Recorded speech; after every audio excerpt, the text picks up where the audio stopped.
la planta 14 del pozo minero. En la tarde amarilla 3 hombres no volvieron. Hay sirenas, lamentos acompasados, ayes a la boca del pozo. 2 mujeres de luto anhelando 2 cuerpos y una madre que rumia su agonía en silencio.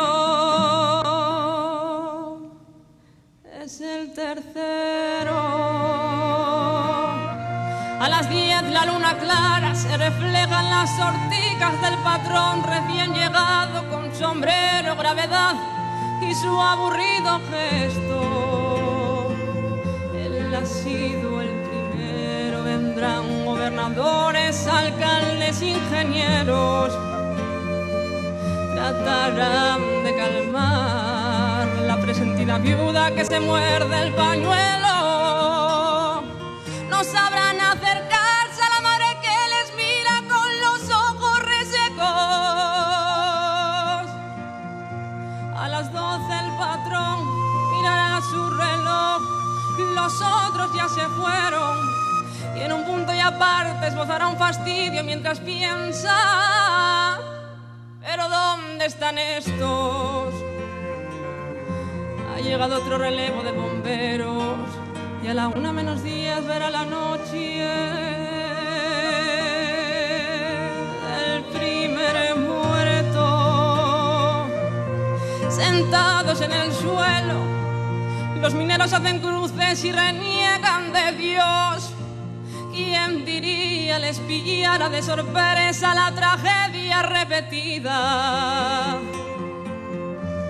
A veces el más bravo se le queda mirando fijamente al patrón con dientes apretados. Y el patrón con sombrero tiene 2 policías a su lado.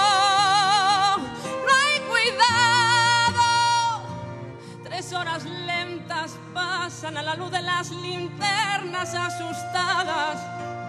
El cura con los ojos arrasados al segundo le va uniendo sobre el pecho las manos.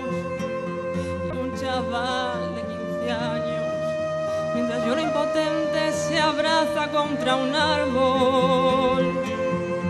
Y el chofer del patrón, con su gorra de plato, se siente desplazado.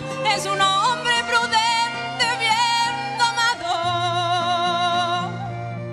El rocío ha calado hasta los huesos cuando sale el tercero, que recibe con sonrisa gris azul la madrugada. Y con voces los mineros, mientras se abrazan todos, y uno de ellos, el más fiero, por no irse al patrón.